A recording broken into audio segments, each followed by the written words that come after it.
So the original plan was for me to try and stream this live on multiple platforms all at the same time. So it would have been on YouTube, TikTok, and LinkedIn. But something didn't work. And I thought, you know what? I'll keep it nice and simple. I'll stick with YouTube because even though I've never live streamed on YouTube before, but I have been to live streams with other people. And I mean, the experience has always been quite fantastic on YouTube. So I'll start with YouTube for the first time as a noob. And then once we figure out how we can connect TikTok, and which I'm not that active on TikTok, but that will change in 2026.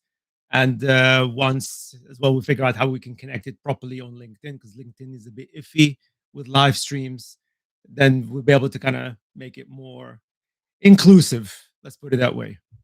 So I hope everybody's doing really well. I hope you've had an awesome, or you're still having an awesome Christmas break, or if you celebrate Christmas, you've had an awesome Christmas dinner with your family. I certainly don't invite my extended family as very often. Try to avoid the headaches. So, but seriously, I hope you had a absolutely awesome Christmas, and I'm definitely looking forward to the new year. I hope you're having a great plan for the New Year's Eve. Maybe just chilling out as well, like me with my family. We just chill. We try to relax as much as we can. And speaking of 2026, the first thing I want to do is really just talk a little bit about what I've tried to achieve with the podcast in 2026. And I want to again say huge thanks to all of the subscribers and people who've been supporting the podcast since the start, which is just a year ago, just over a year ago. And the members, donations, etc. I mean, because thanks to your support, the podcast is growing quite fast on Spotify, which I did not expect, to be honest. And the latest report from Spotify basically put us that we're one of the fastest growing podcasts on the platform. Now we're in the top 15% video podcast on Spotify. We're apparently, according to them, growing faster than 99% of all of the other shows within 2025. So, I mean, wow, thank you. All I have to say again is thank you to you guys, because I honestly did not expect that at this stage for sure. This is all a bit of a big experiment for me. It's like, I've never done podcasting. I'm a tech guy, I'm a tech entrepreneur. What the hell do I know about podcasting? Well, I've been as a guest in various podcasts, but I've never actually hosted my own and never been on on social media beyond LinkedIn. It's just not my thing. But as an entrepreneur, that's part of the things that you've got to do. You learn, you try different things and see where it takes you. And I absolutely love it. I absolutely love it. It's definitely I've got a long way to go. I need to learn a lot of things.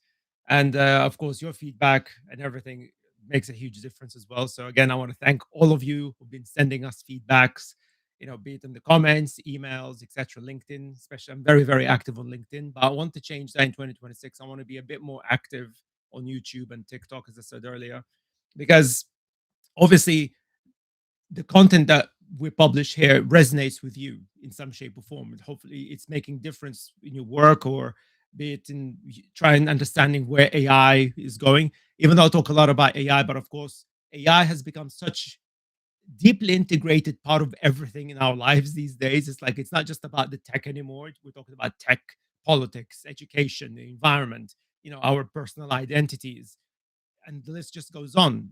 And to me, I feel it's pretty annoying actually that when you see the sector is so irresponsible when it comes to privacy and copyright, for instance, and safety, for example, as well. I find it despicable, like the way they behave with that, because it will negatively impact, and we have seen that. And this is basically where I want to go with this discussion in terms of where we're going to go in 2026. So, but going back to the podcast very quickly, what I really want to do, I'm considering doing more live streams like this, because the issue I have with podcasting that it's all about the host and the guests. But for me, it has to be about the audience as well. I want to kind of engage the audience a lot more. I want to communicate with you guys as much as I can.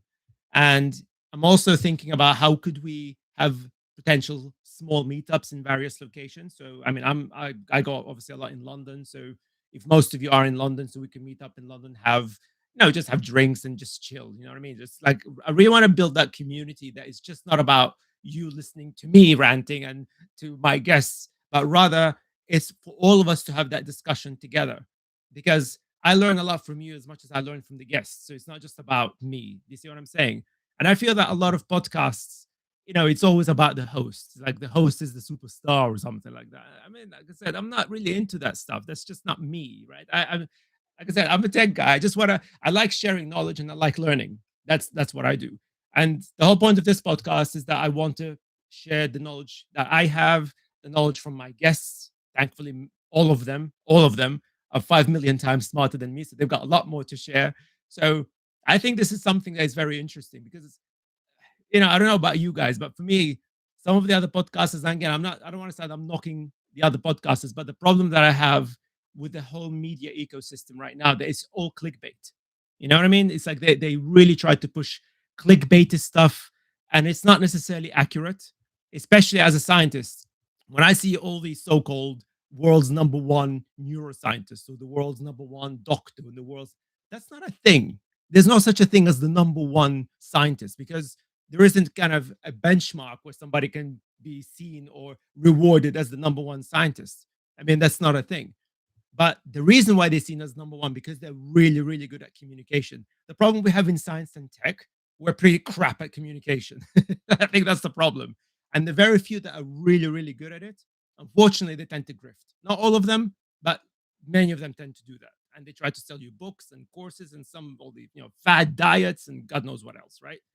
This is something that I'm trying to avoid. And of course, the turning point for me was probably in 2016 in the UK during Brexit, when we literally had politicians telling people that we've had enough of experts. This is why we are where we are, because people decided, you know what, yeah, forget the experts. We don't want experts. Let's just listen to some random guy that doesn't know anything about anything, but sounds right or sounds good. I mean, I think now is the time that we try to get rid of the clickbait. And that's why I always like to share the mission of the CEO Retort is that I want it to be a show that brings real experts out of the clickbait shadows because all the real experts have been sidelined. And again, many of them are not very good at communication. So nobody even listens to them because of that, because they don't talk to anybody. So I'm kind of trying to drag them out into the light because I think we've had enough. 10 years. I mean, we've had literally a decade of grift, ladies and gents, and enough is enough. I mean, all of the problems that we see today is because of that. That's what I'm trying to highlight. And of course, AI, being that it's AI, it facilitates it even further, right? It basically pushes the narratives even further because what AI is all about is about amplification. A good thing or a bad thing, it will amplify it by 100,000 times, which brings me very nicely, of course, to where we are in 2025. So, uh, where do I even start? I mean, what a year it was. I mean, let me know. I mean, put in the chat, what are your highlights of 2025? I mean, for me, it has to be, of course, I suppose Trump's presidency. I think he surpassed our expectations somehow. Because I did an episode in November 2024 where I compared the whole Trump 2.0 presidency based on the promises that they made in Project 2025 with what we had here in the UK with Brexit, right? And and there's a reason why I made that similarity because the architects of Projects 2025 are the same people who are the architects of Brexit, literally. So we talked about the same think tanks, whoever that is funding them, it's the same people. So, if it walks like a duck, it quacks like a duck, most likely it's not a chicken. You know what I'm saying? So obviously the way they ransacked the UK, it was obvious to me and all of us who basically been through Brexit that the same people are trying to ransack the entire US economy, it seems. But the difference that I've seen with what happened so far in 2025 and what we had with Brexit, it's the pace at which they've pushed all the craziness of Project 2025. You see what we had for those of you who don't live in the UK, what we had with Brexit, it was a sort of very drip approach. And to me, not that I support it, but it was a smart move actually because they knew that Brexit would be such a disaster. So if they were to drop it all at once as a massive bombshell, people would feel it. People would actually realize, oh my God, that was a huge disaster, and they would completely turn on the government, and probably we would have had riots, or whatever. I mean, I don't know. So they decided to do it drip, drip, kind of like death by a thousand cuts sort of scenario. So I thought they'll do the same. So if you check out the episode that I talk about a year ago. Effectively, I thought that they would kind of drag this out throughout Trump's presidency, but they did it all in 2025, which is like, whoa. And as a result, you see huge resentment, the American public across the field. And if you see my discussion with Scott Lucas, yes, there's still some absolutely hardcore, crazy MAGA supporters, but even a lot of MAGA supporters are turning now against Trump and the whole movement, right? So it's not really it's right, left versus whatever. No, it's basically everybody versus Trump, the MAGA movement, and of course the oligarchs around him. I mean, that I think is absolutely the highlight for me in 2025. And also it's relevant to the other episode that I did before the election of Trump's episode, which is just literally was like a few weeks before that, was in August, I think, 2024, where I basically called out the whole AI utopian promise is just gone because it was already obvious at the time that politics was proliferating AI. And I said at the time that that would have been that would be a disaster. And again, it's just obvious. Like if you shove politics into anything, it will become a disaster. I mean, that's just we've seen that during the pandemic. We've seen that everywhere, right? And I called it out at the time. I said, yeah, I mean, that's it. Forget the utopian promises, whatever nonsense Elon Musk likes to come up with that, oh, yeah, AI will make all of us rich. Okay, somehow.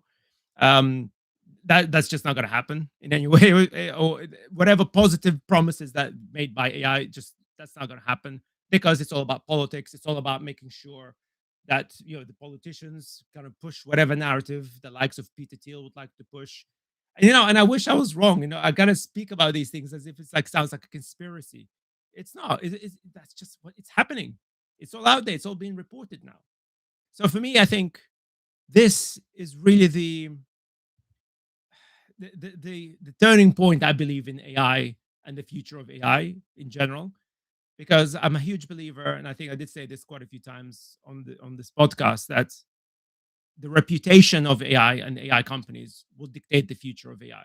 It doesn't really matter how amazing, phenomenal the technology is. It doesn't matter whether it has, I don't know how many gazillions of parameters.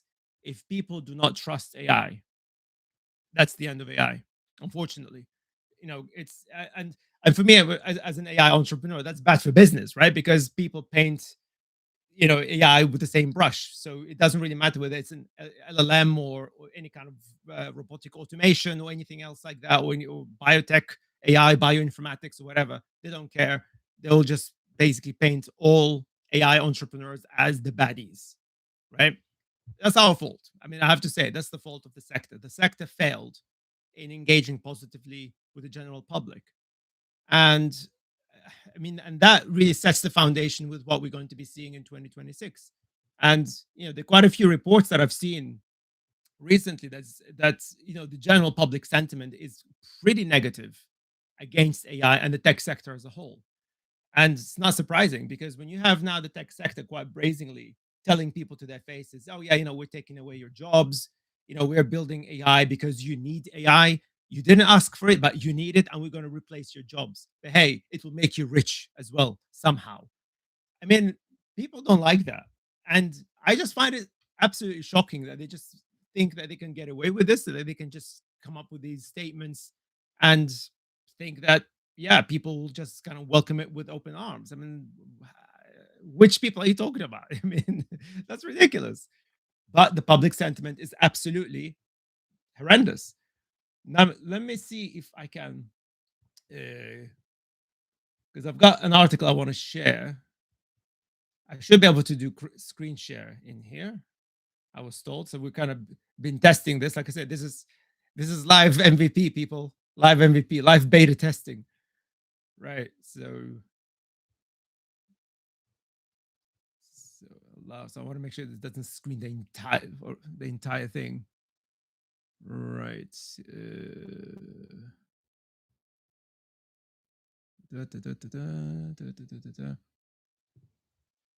Cool. So here's this. I can see it. Great. So the AI backlash keeps growing stronger. And this was actually reported in June 2025. So as generative artificial intelligence tools continue to proliferate, pushback against the technology and its negative impacts grow stronger. So that's in June. So we've already started to see this in June. Now imagine today. when we had these fake layoffs, as somebody described them. And that's not my term, so I don't know who actually coined that term.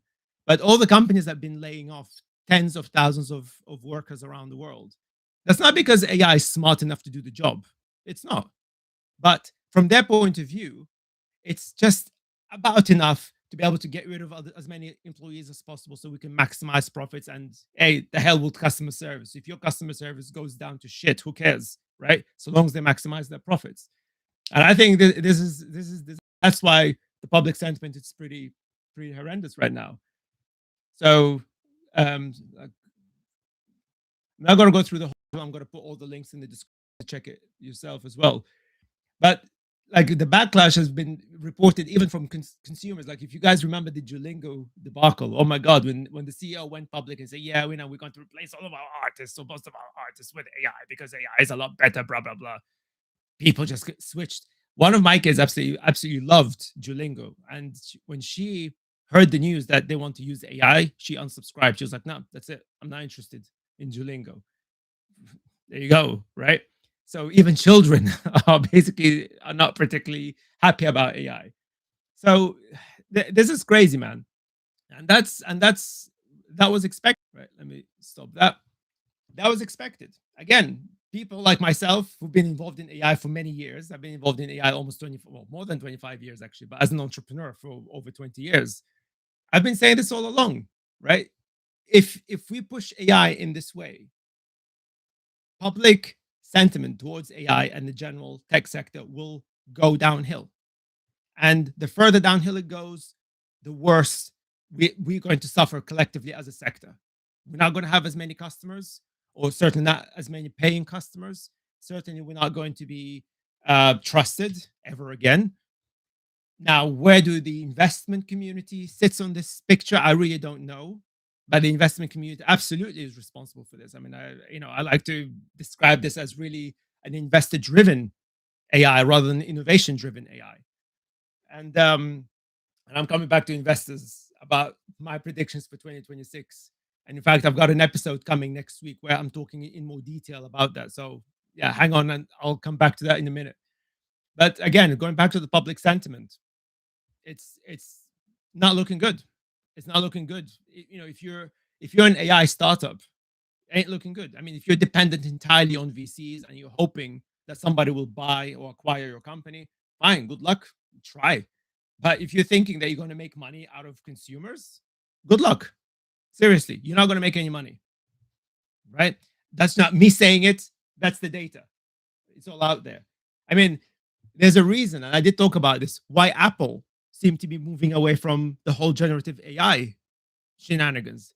I mean, I always laugh when I see journalists and pundits that go on about, oh, Apple has failed with AI. I'm like, have you seen Apple sales figures recently? They're booming. Their phones are dominating the global market. I think they're because I did another episode about this. That was back in the summer, I think. So I think data has changed. But 5 of Apple's phones, including of course the latest iPhone, 5 of their phones are holding the top 5 spots as the most popular smartphones in the world, above Samsung. That doesn't sound like a company that is in trouble financially, right? So, yeah, I mean, what do you mean that they failed in AI? They don't care. They don't care about the whole AI narrative. They actually walked away, and their sales are booming. I think mostly because users know that they're not shoving AI into people's lives that Google is doing with Gemini, for example, right? It has to be a choice. But of course, Google is invested so heavily with these things, and like many other companies are, they're trying so hard to basically shove this thing into your face to say, hey, please use it, because they have to tell their shareholders, like, look, our investment or your investment is meaningful. We shall see. I mean, notice that these days, there's not much talk about AGI. Remember how much they were going on about AGI, especially OpenAI in 2024 and early 2025 was all about AGI, AGI, AGI. Now it's all about data centers. What happened to AGI? Bullshit. That's what happened. Okay. And by the way, for those who don't know, AGI as a concept has been around for a long time. I discovered it in 2002 through one of my professors at university at the time. And he said, yeah, he said as a concept is interesting, but he thought it was complete utter bollocks as well. Um, I mean, I think, I mean, again, I don't want to divert too much, but I do believe one day there might be something similar to AGI, but not in our lifetime. I don't believe that that's going to happen with with our current infrastructure. I mean, that's just not something to that you even need to worry about. And I do have issues with the whole idea that we want AI to be like a human. Why do you want AI to be like a human? The whole point of AI is that it's supposed to supersede human abilities. You know, it's like saying, let's build a car that is as fast as a human. That's not a very fast car, is it? Right? The whole point of AI, tech in general, and robotics is that you want to build machines and capabilities that humans could never ever do in a million years, right?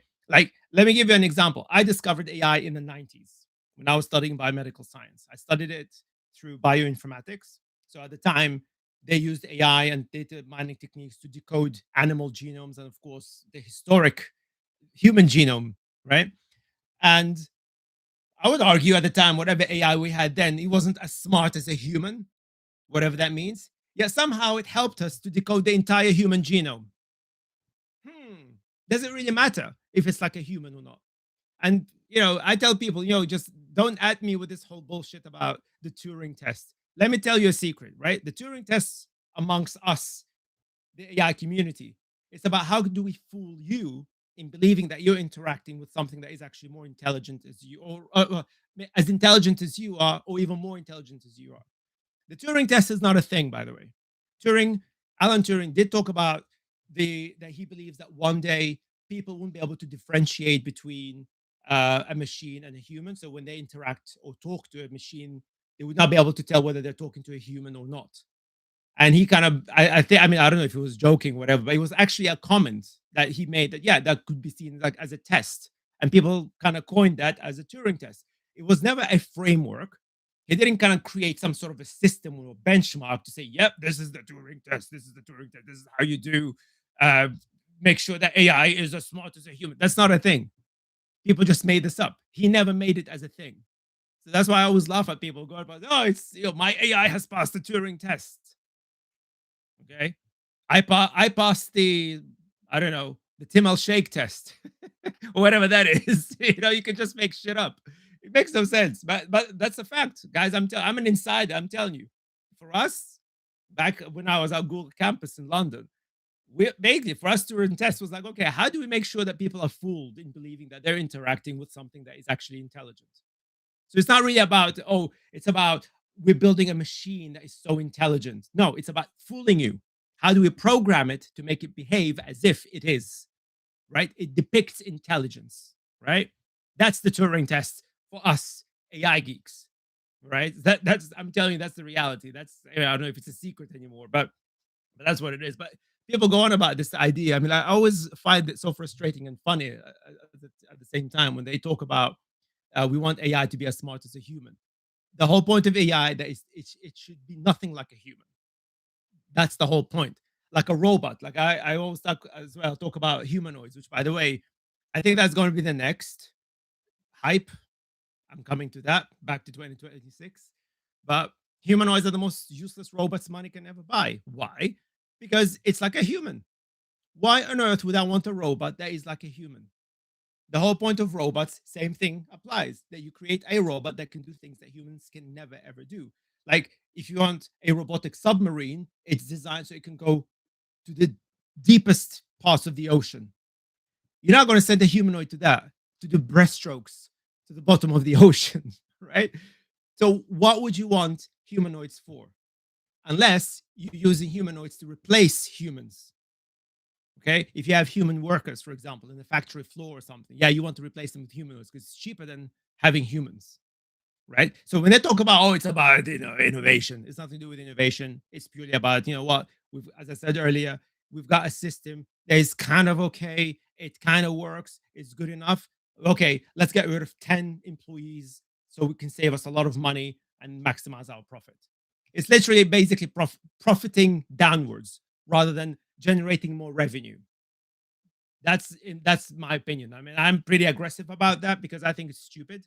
The whole point of AI is to amplify, as I said earlier. It's about amplification. You amplify, you don't replace. That's the whole point of AI. right? Certainly for me, that's what AI has been for me my entire career. Um, so yeah, that's sort of my short rant. But again, 2025 really, I think it's the year where these sort of silly narratives were pushed pretty aggressively, and unfortunately, people fell for it. Loads of people fell for it. Businesses, decision makers, unfortunately, governments as well. And now they don't want to regulate this thing, or they want to regulate it a lot less, which is again a disaster. And to try and be positive, I suppose the silver lining for me that 2025 perhaps is going to be the year where, because now I think, going back to that article that I shared, even though that was in June, but now we're seeing more data suggesting that there's much more negative sentiment against AI in the tech sector in general. There's obviously more negative sentiment against governments. We see that in the UK. Obviously, we see that in the US because effectively they see that they're basically colluding with the tech sector to in destroying people's livelihoods and people's jobs. So the silver lining, I think, at least I try to be positive here, is that people are going to realize that in fact the system is not working for them. Um, when Trump's presidency ends, whenever that happens, if it happens, like I think there will be a massive push towards reforms. There'll be a massive push towards tighter regulations against tech sectors, frankly, business sector as a whole, I reckon. There'll be tighter regulations against AI for sure. There'll be tighter regulations in terms of relationships between billionaires and politicians.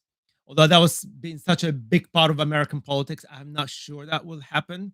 In the UK, there's definitely a massive movement against any kind of donations now. I mean, there's definitely a big public support for that. So whether that would happen in the UK, I hope it will. I mean, under the Labour government, maybe.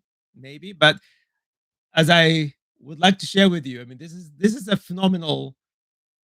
Well, I wouldn't call it a discovery, but let me share another article with you about billionaires and, well, tech billionaires especially, and the American government. So let's go this here. And as I said, links will be in the description as always. But the top 10 billionaires, 20 billionaires, I should say, influencing American politics. So this was published in November 2025. And so I like this. Like in the past decade, billionaires have been more empowered than ever before.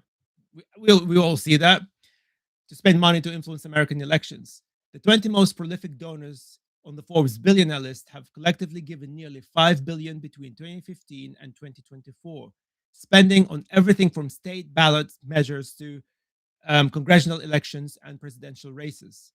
Some have concentrated on supporting issues of interest, of course. Finance billionaire Jeff Yass has poured millions into supporting pro school choice candidates in his home state of Pennsylvania and across the country. But again, I mean, you guys can read that. But I want to show you here, because that's the list that they've got of all of the billionaires that have been quite actively involved in American politics. And you'll see that it's pretty, I would say it's almost an even split in terms of whether they support Republicans or Democrats. It's like they both established parties are entirely dependent on these guys. So I think it's wrong because I see a lot of people that, Trump, this corruption, it's all about Trump, it's the Republicans and all the billionaires and stuff. I mean, I guess they exposed it even more, and probably they took it at a much higher level. But I'm sorry, guys, but it's across the board. I mean, the Democrats are just as bad. So this has become such like an integral part of American politics that I can't see how that's going to change, and whether there'll ever be regulations against the tech oligarchs and against AI in the US. I don't know, but I think from what I'm seeing, certainly in Europe, in the UK, even though governments are somewhat spineless in my view, definitely the general public, oops, just stop this. The general public sentiment, again, as I said, it's very negative. So I think that the silver lining for me, 2025, is the year where people are going to, have finally realized, whatever ideas they had that there's a lot of government corruption, collusion, or whatever. Well, it's not a conspiracy theory anymore. So they see it. They see it. So perhaps that will mean that they will push for change, and but also it could mean that they're going to vote for horrendous parties like we have here in the UK. This lunatic Farage, the guy that brought us Brexit. Apparently, people think that he's the solution, which I'm like, but like I said, I'm not getting into that one because this is not a political show. This is not about politics. So yeah, it's nuts, man. Absolutely nuts. But guys, before I carry on, I just want to say, please make sure you hit the like, you hit the subscribe, you share all the usual lovely stuff that absolutely boosts our presence on YouTube. Because yes, our presence on Spotify is growing very nicely, but I want to conquer YouTube this year. So let's go, let's do this, 2026 is YouTube, baby. Absolutely. So speaking of 2026, so what are my predictions? Now, again, people always ask me, Tim, why do you do this? Because, like, why not? Everybody's predicting stuff, so I might as well do it. But actually, on a serious note, I do sort of study what's going on in the market because I do advise CEOs, some politicians, the one I get along with, uh, enterprises, and so forth, because they ask me these sort of questions because they obviously they want to know what are my predictions in relation to the future of AI, how could that impact their business, their markets, and so on. And oh dear me, I'm actually not looking forward to 2026, guys. I'm sorry to say this. I call it, as you can see in the title. For me, I think the keyword, like as I said, 2025 is probably the year of realization. So basically, the the oligarchs, the politicians just decided to drop the bombshell of whatever, corruption, etc. They just absolutely decided to say, you know what, you voters, we don't care what you think anymore. We're doing it, whether you like it or not. You know, you can go and f yourself. That's it. Like it's like that. It feels like that to me. Like they're telling you to your face. They don't really care. They don't care about your livelihood. They don't care about your rights. You know, I said this. I think I've been saying this since 2023, even on YouTube, before I even launched the podcast, where I was talking about that there's a very aggressive data grab. They don't care about your privacy. You can argue that they never did. Well, it's even worse right now. Because don't forget, before chatbots emerged, or before I should say large language models emerged, I mean, whatever you shared on social media, it's basically it's your choice of thoughts, right? It could not be maybe it's not even your thoughts. Maybe you're pretending to be somebody that you're not. I mean, a lot of people do that on social media. That's fine, whatever. But when you're actually having conversations, like what we've seen, again, loads of research is showing that a lot of people are having intimate, deep discussions with chatbots. So for the first time in history, tech companies have direct access to your thoughts, deepest thoughts. That never happened before. And I promise you guys, we can see the stuff that you give to to chatbots. I've demonstrated this, for example, I've done a few demos. For example, when you use Azure GPT or any other AI model that you can get through API and so on, you can actually. Like, I'm showing all of the CEOs like, look, this is the questions, these are the prompts of all the people, and this is the response. We literally can read every single thing that you put inside these chatbots, ladies and gentlemen. Okay. Now, granted, I don't believe that, OpenAI, basically you have people there just sitting there and basically reading every single thing. But algorithmically, we can scan through billions and billions of prompts, ideas, people's thoughts, people's private conversations as much as we like. Yeah.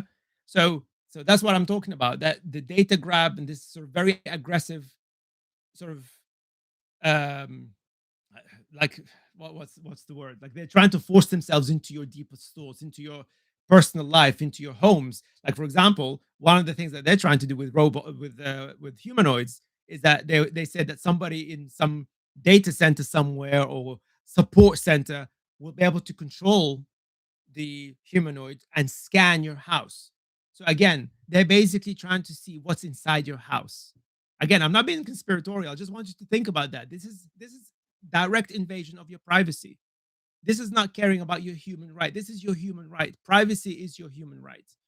And after again, now that I'm here, sort of try to be a big supporter of Apple, But I have to give this to Apple because Apple have always been very consistent about what it is that they believe about their privacy policies, that they believe very strongly that your private data should stay private. Their entire AI model, if you look at how they announced Apple Intelligence, and again, it's on the podcast. I've talked about this when they did it. When was that? 2024, I believe, like January 2024 or early 2024. And I said that the way they pushed AI is basically the way I would push AI. This is the right way. It's about it's on device, it's private, and basically you've got your own little environment with the AI model they're interacting with. Of course, they didn't do that with Siri yet, and I've got, as I said earlier, that even though they seem to be walking away from this whole AI hype. But I know we have people who work for Apple that listen to the podcast. For the name of God or whatever it is that you believe in, please fix Siri. What I don't care how you do that. Please just fix Siri because Siri is embarrassingly bad now. I mean, I don't care if even if it's as good as ChatGPT, but please make it better than whatever the hell it is right now because it is quite bad. Okay, so we'll see where that goes. But seriously, I think privacy absolutely should be the fundamental element of your AI experience, which the tech sector right now is totally obliterating right now, and they're even pushing for more deregulation. Okay. Same thing with copyright. I always laugh when I see people on LinkedIn, especially go complain about copyright. Says, oh yeah, I don't like copyright. Copyright is a bad. Mate, copyright is to protect your work, right? So whatever it is that you create, be it for your business, for your job, for your projects, whatever it is, it's your human right of ownership of that work. That's what copyright is. You take that away, you're literally going to allow anybody, people like me, to just barge in into your business and just take your work and say, yeah, all right, you don't want copyright, thanks, I'll take it. I mean, really? Come on. But again, people kind of religiously thinking about AI, like they just try to ignore reality and ignore logic. And again, this is again not by accident. They try to kind of push all that narrative that all these things are bad for you. It stifles innovation, which by the way doesn't, complete bollocks. In fact, it's the opposite. I mean, when we built language models at Google Campus back in the day, well, like over 10 years ago, it wasn't large language models, but nonetheless, copyright was never an issue because we were allowed to test whatever we wanted to test in a lab environment, in a private environment. But if we were to go public, we go to the copyright owners and say, hey, look, this is what we're doing. Let's have an agreement. And 99.9% of the time, they're like, yeah, cool, let's have an agreement. And boom, you move on. What was this sudden obsession that, oh my God, copyright is bad for AI? No, it's not. It's never been bad for AI. It's just there. You just have to deal with it. That's the whole point of being an innovator. You innovate, right? Nothing stifles innovation. Well, two things stifle innovation: lack of cash, lack of imagination, right? Perhaps maybe that's why, because all of these big AI companies are running out of cash, big time. Hence the AI bubble. Again, I'm not talking about that. I don't. I said it before. I'll say it again. The bubble is not going to explode anytime soon. The bubble will only explode when Trump is not president anymore, because he's not going to allow it. He's just going to bail them out. So that's my view. So back to 2026.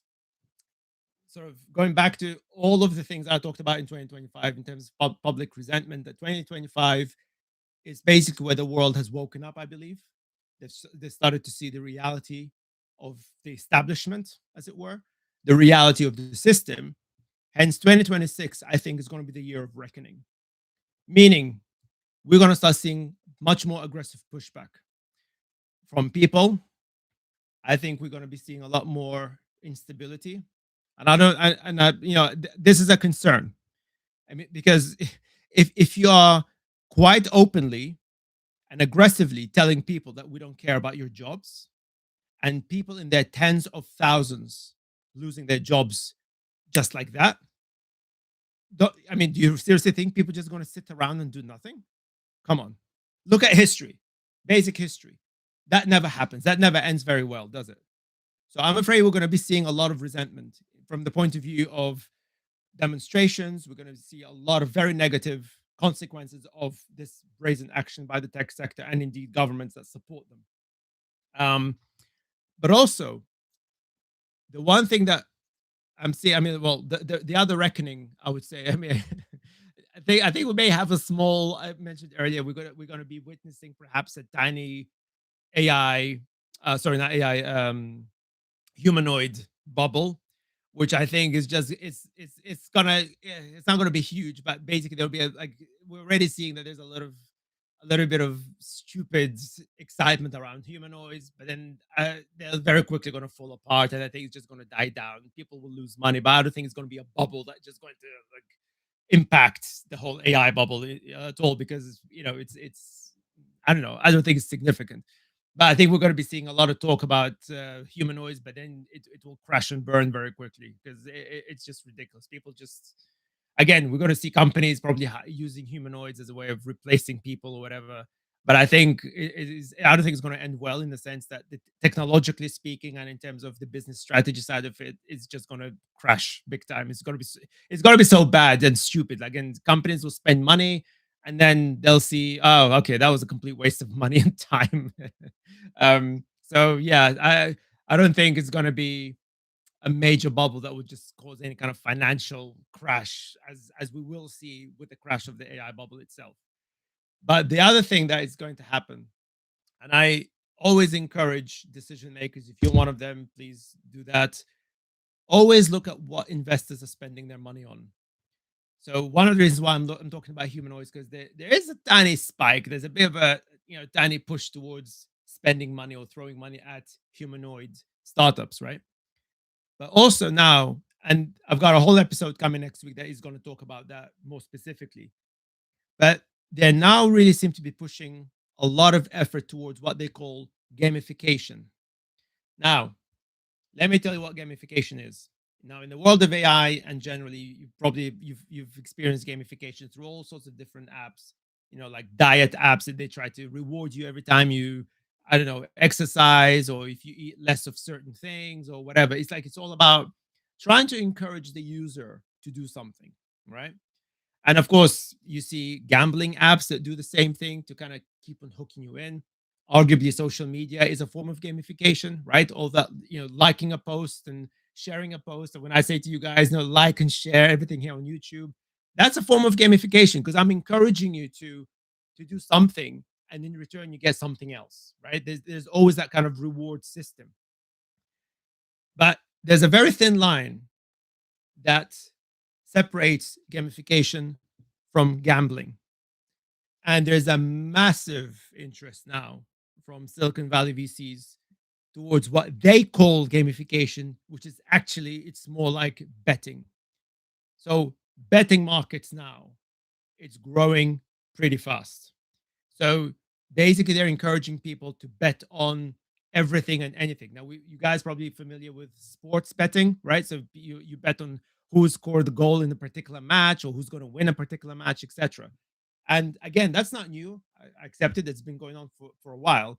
But it all started out before about really understanding, or rather betting on who would win and who would lose or whatever. But now they literally try to kind of make it so granular where you try to bet on every single tiny little activity within one match. Okay. And that really is a form of addiction now. That is gambling, actually, right? I mean, betting is gambling. I mean, like, I don't care what people say. I mean, like, it's a very similar thing, obviously. But the idea that they try to kind of make you kind of granularly bet on specific activities throughout a game, that's kind of taking it a bit too far. But not only that, now it's gone beyond sports. So, for example, I'm not sure if I'm going to be mentioning names because I'm very much against gambling and all of that stuff. Not for any sort of religion. I'm not religious. I'm an atheist. I don't do religion. But but the addiction side of it is something I'm very much against. And again, regulations aren't really doing a great job in help supporting people that are gambling addicts. But really, right now, they're pushing towards betting markets where you bet on everything and anything these days. So literally, there's this startup where basically you can bet on your bills, right? I want you to think about that. So you bet on your bills. So let's say you know that next month you're going to have your utility bill. So you can actually place a bet where you would say to yourself, okay, I think my bill would be, I don't know, £300 or $300 or something like that, $300.50. And if that figure is correct, you win some cash. But if not, of course, you lose cash. They want you to bet on your own bills. They want you to bet on your grocery shopping. They want you as I said, they want you to bet on everything. They call it gamification. They don't call it betting because they say, "Oh no, no, no, no, this is not betting or gambling. It's gamification. It's just a little bit of fun, and if you can have fun, we can make a little bit of money on the side. Why not? Why can't we gamify everything, guys? This is bad news. This is terrible. This is basically trying to create an entire generation of addicts. We already have this problem with AI psychosis, right? That's another reckoning that we're going to be seeing in 2026. Because in 2024, scientists have been warning about the negative impact generative AI, specifically chatbots like character AI, for example, that's been on all over the news in 2024, the negative impact it has on children and young people, right? And that's, of course, accelerated throughout 2025 because, again, the usual suspects, the governments and so forth, regulators, they ignored it or whatever. And then we started seeing AI psychosis. Now people are starting to talk about AI psychosis, but that's not new. What about the how many people committed suicides? I mean, I'm sorry for the trigger warning, but self harm and that sort of stuff. That has accelerated, but that's not new in 2025. That's been happening since 2024, but people ignored it. Now it's being reported based on whatever data that is available. But as is the case with a lot of these things, there's a hidden data, there's a hidden number of people that have not been reported. We have no idea actually how many people have been impacted through these chatbots with AI psychosis and so forth. And I think 2036 again is going to be a revelation as to the number of people. Hey, I don't know. I don't want to speculate. I don't want to bet. I'm not in the betting market, but I think we were going to see mental health reckoning from AI and again the tech sector. So yet again, we have the tech sector that irresponsibly destroying people's mental health. We have a tech sector, and I've called this out as well on LinkedIn, especially. That I feel that they're just serving the manosphere. They're serving incels. So we've got a lot of young men who are depressed, who are lonely, who are in very serious mental situation. Therefore, they go up supporting people like Andrew Tate and whoever else, right? They're absolutely monetizing from these people. They don't want them to get any better because it absolutely the market that kind of works for the likes of Mark Zuckerberg. That's why he's trying to look so cool. He wants to do martial arts. He wants to be a tough guy all of a sudden, right? And again, this is not me saying it. The data is there, and I also encourage you to check my discussion with Pat DeBrun, who's now the former um, head of big tech accountability at Amnesty International, where they've done quite a big research about how a lot of these social media companies they used X, Elon Musk's X, as an example, where they went through the algorithms and they could see that it was designed specifically to target people like that, to target divisive content and push for divisive content because it increases engagement, makes more cash for them. It's all about that. They don't care about the welfare of people. And hence, like I said, right now, you add to that this interest in betting markets. Oh, sorry, I mean gamification of everything. So basically, they want young people to be stuck at home, to be addicted.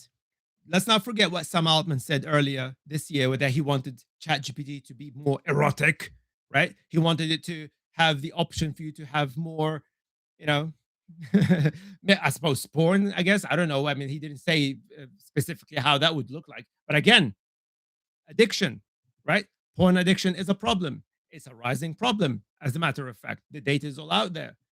So we're moving into a year where they literally want to drag more young people through this rabbit hole of addiction, loneliness, you know, through I say addiction through basically gambling, not having any relationships with people, building relationships with chatbots, etc., etc., etc. So basically, again, I think families, friends of these people will absolutely retaliate. We're going to see, I believe, we're going to be seeing a lot more legal action against companies like OpenAI. We're already seeing quite a few this year. I think we're going to see a lot more.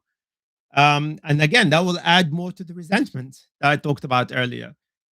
So we're moving in. We're not moving in a good direction at all. Actually, we're going even further to the shithole right now, as a sector, as the AI sector, and there'll be more public resentment. more public outcry, more public anger, because people see it. I think people are seeing it now. I know people sometimes can be a little bit ignorant, and I'm guilty of that sometimes. I get a little bit uh frustrated, I suppose, with like how could people not see these things, etc. But I appreciate, not everybody's involved in AI. And again, Scott Lucas, the great Scott Lucas, has already been 3 times on the podcast. He's a really, really good guy. And he kind of, reminded me that, it's important not to call people like that stupid. That they just don't know better. They just don't know. And that's not on them. As I said earlier, that's on us, the tech sector. We failed people, right? The science and academic sector, they're not very good at communication. That's something that they need to improve. That's something that they absolutely need to start prioritizing. How do you engage with the public? Because right now, as I said earlier, who's engaging with the public? The grifters, the charlatans, and the tech sector, as we see it today, that is run by people who are not necessarily, let's put it that way, the most qualified.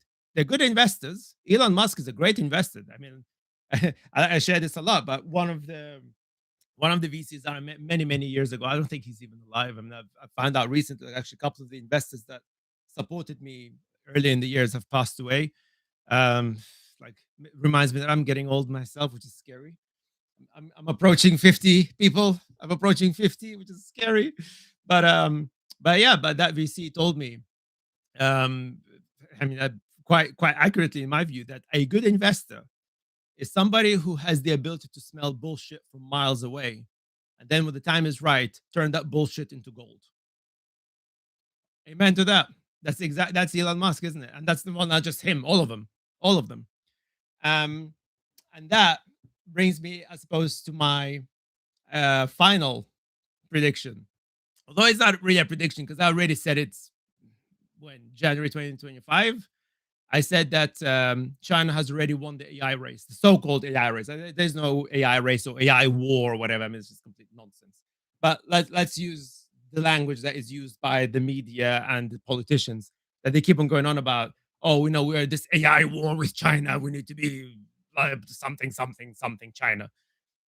Well, when DeepSeek was released, again, for those of us involved in the field, it was very obvious where China is going, the direction that China is using with AI. And I said it then, and again, I was actually attacked for saying that. That I was like, Tim, you being stupid. When I said that China has already won the AI race, because they're interesting. They're using a similar approach to Apple. Remember what I said earlier, that I think Apple are the ones that actually laughing it all the way to the bank, because they're not dragging themselves financially into this nonsense, this financial crap hole of large language models, or rather, I should say, the chatbots, Gen AI chatbots, and so on. I mean, they're still using large language models. I mean, just as a quick aside, let me emphasize one thing. When I criticize these things, I'm not saying that the tech is bad. The tech is awesome. The tech is absolutely awesome. So you're not going to get that from me, because some people, even on LinkedIn, I can't remember who it was, they're saying, "Yeah, Tim is one of us. He believes that AI, the tech, is really, really bad and it's complete garbage." I'm like, no, I'm not saying that it is. Actually, not at all.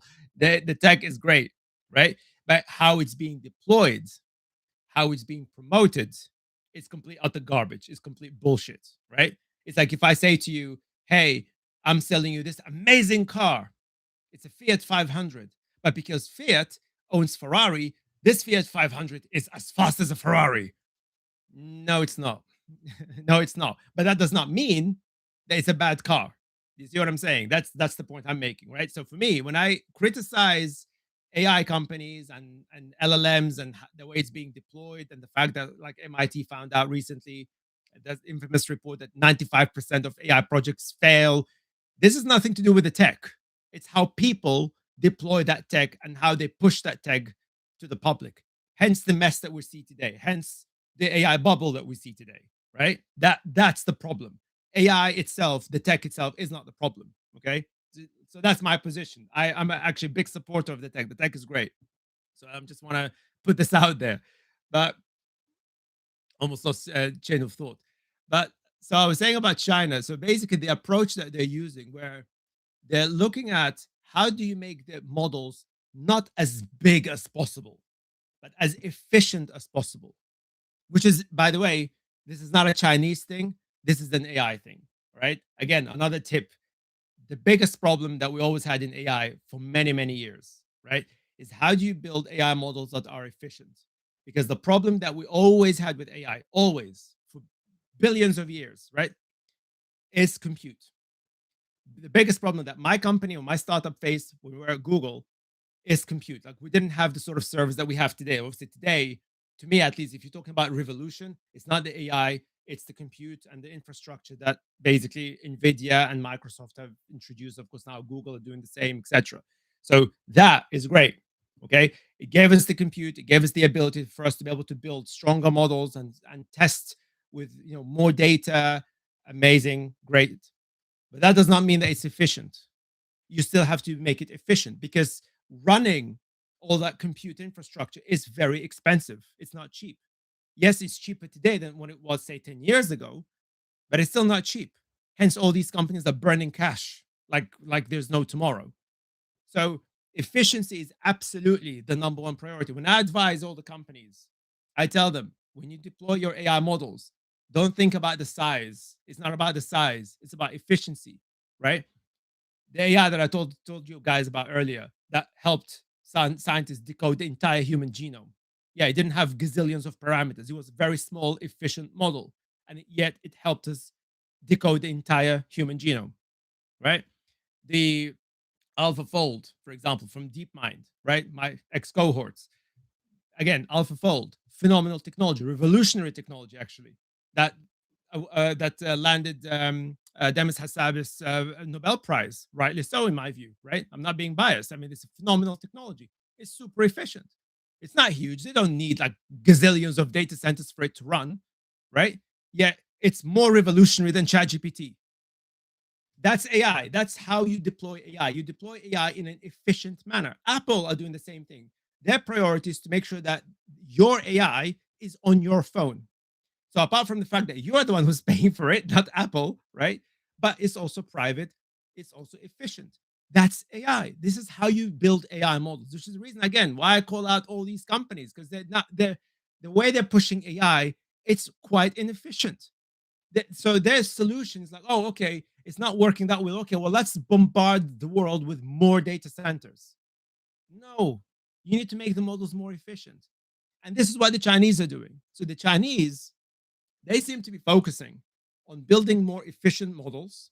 They seem to be focusing on open source. I'm a big supporter of open source. I'm biased here for sure. And again, it makes it easier for businesses of all sizes, governments of all sizes to use these models cheaply, efficiently to solve whatever problems that they're trying to solve with AI. This is how you move forward with AI, right? And the Chinese are doing it, not America. Okay. So all of the stuff that I just told you guys, I said this in January 2025. Yeah, when people attacked me for being crazy, like I'm talking about China. Well, guess what? There's a report. Actually, let me see if I can find it very quickly. I thought I actually had it loaded. Sorry about that. So global.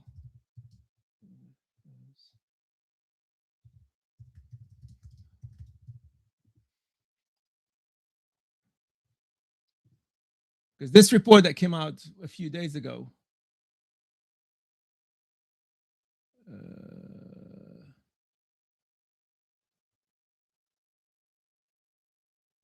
Yeah, this one. Let me just share this article with you. Okay. Right, share. Check. Global investors turn to Chinese AI stock amid Wall Street valuation concerns. Right? So basically, global investors are now shifting their attention towards supporting Chinese AI startups because they are worried about, you guessed it, AI bubble caused by Wall Street and Silicon Valley. So basically, again, trust in AI, certainly US-based AI now, is going down the shitter. So this is actually really bad news for the American AI market, if you like, or for Silicon Valley, because if global investors now are losing confidence in American AI startups and American tech, generally speaking, then basically that's it. That's the end, isn't it? Surely, right? I mean, I'm not an expert in stock markets. I mean, if you guys are experts in that, I mean, feel free to comment below. But in my view, if the whole argument that the Americans were making, and indeed the Europeans and the UK were making, is that, oh, Western AI is safer and so on, and it's more reliable, etc., etc. But global investments now, or the investment community, they're basically now saying, well, you know what, we don't trust you anymore. It's not going anywhere. It's overhyped. It's over bloated. It's ridiculously expensive. You guys not making any money. Yeah, we're gonna go to China. Okay. Um, so it's yeah, it'll be interesting to see. So basically, why am I telling you all of this? Because basically, I think 2026, if this is accurate, like I said, because this news is only like in the last few days, like 5 days or so. But if this is accurate, and if China carries on doing what they've been doing throughout the year, so DeepSeek is not the only one. Alibaba were basically they came up with a couple of models, again, very efficient, open source, yada yada yada, open source ish, right?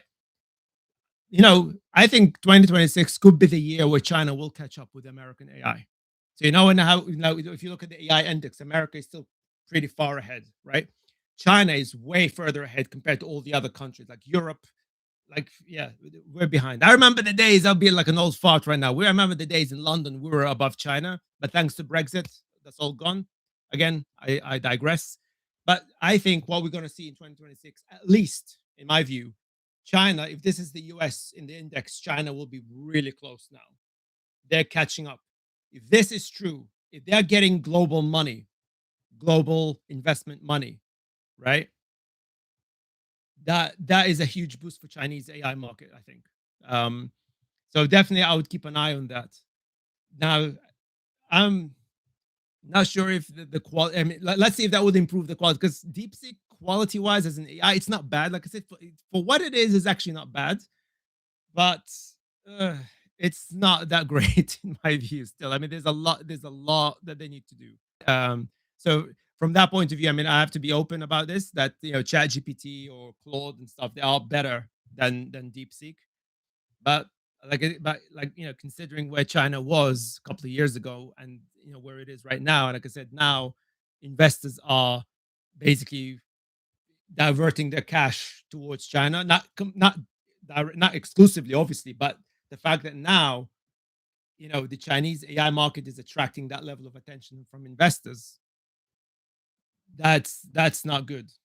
I think that's really bad news, certainly um, for the West in general. Because don't forget as well, China has a massive control over the tech markets in African regions, South America, obviously throughout Asia.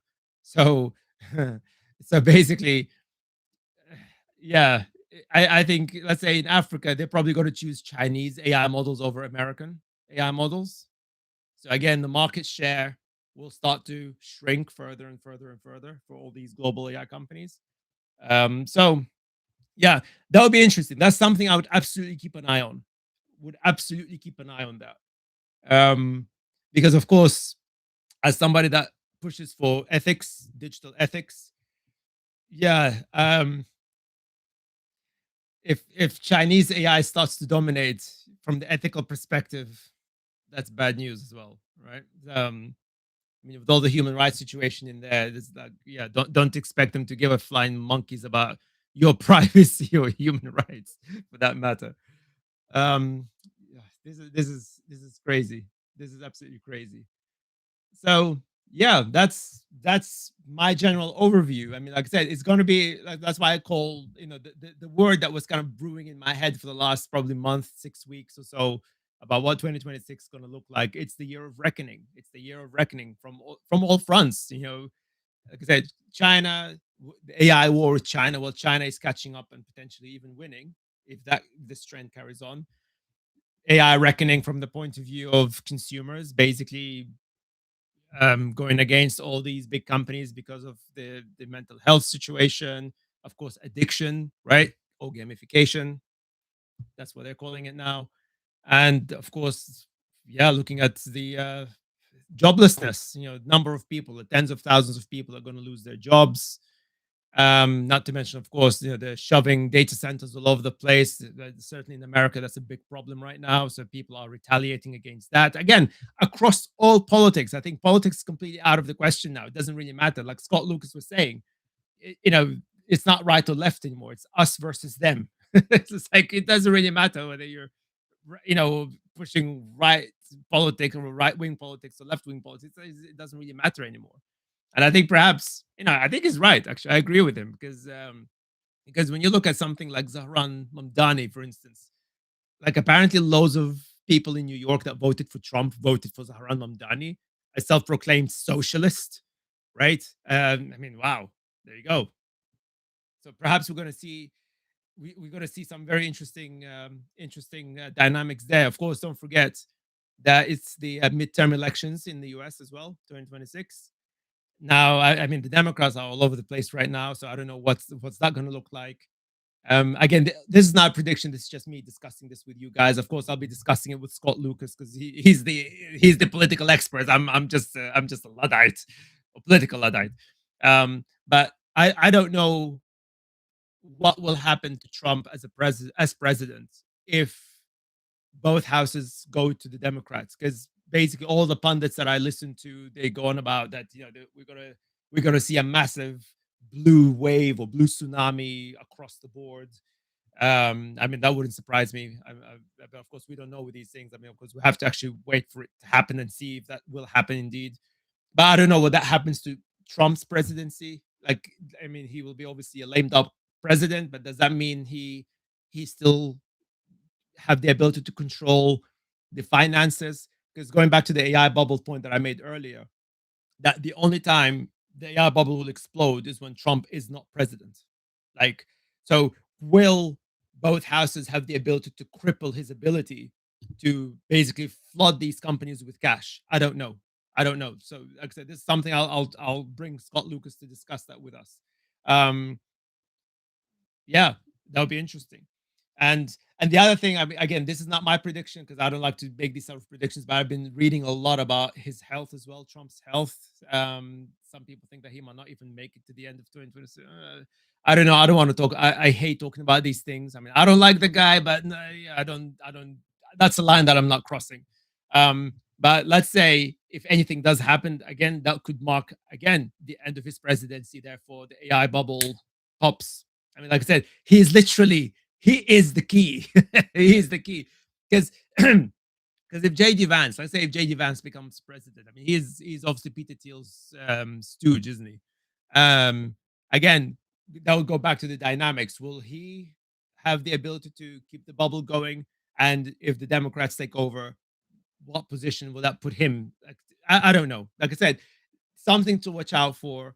So the AI bubble could potentially blow up in 2026, all depending on the political dynamics. Because unfortunately, politics and AI now go hand in hand. Like the two are absolutely now inseparable, which is really, really bad. That's bad news. That's why we are in the mess that we're in right now.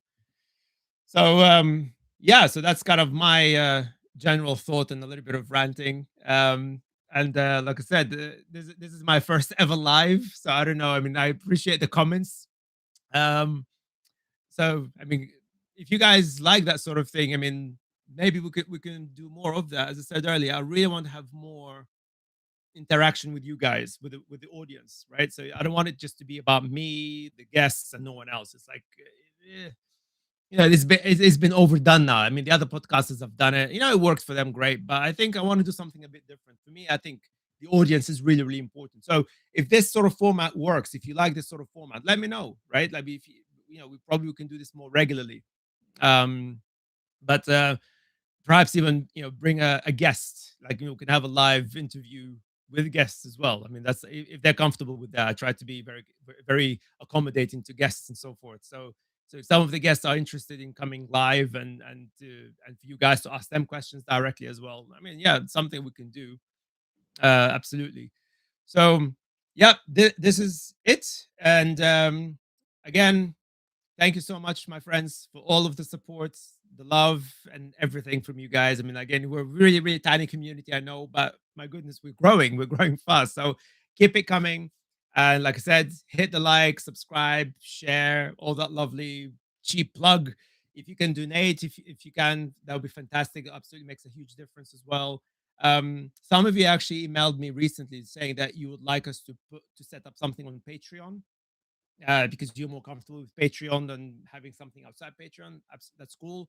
And also, Google, sorry, not Google, but YouTube has a membership um, thing, tool, or whatever. I don't know what to call it, but there's a feature, a membership feature on YouTube as well. So we're going to set this up if it's something that you guys comfortable with more. That's absolutely fantastic. It's I'm accommodating. That the idea is like I want to make sure that everybody can be part of this community and you guys can support us whichever way you can. If you can afford it, fantastic. If not, that's absolutely fine. Just subscribe, share, you know, hit us up on TikTok. I mean, TikTok, I'll be announcing about that.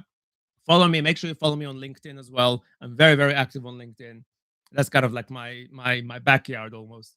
And yeah, with that, thank you so much for listening. I appreciate your time and best wishes for 2026. I know I wasn't that positive about 2026, but nonetheless, if we all have each other, well, our friends, our families, we can go through anything, don't we? So with that, I wish you best of luck, health, prosperity, love, everything in 2026. Happy New Year, and I'll see you guys on the other side. Peace.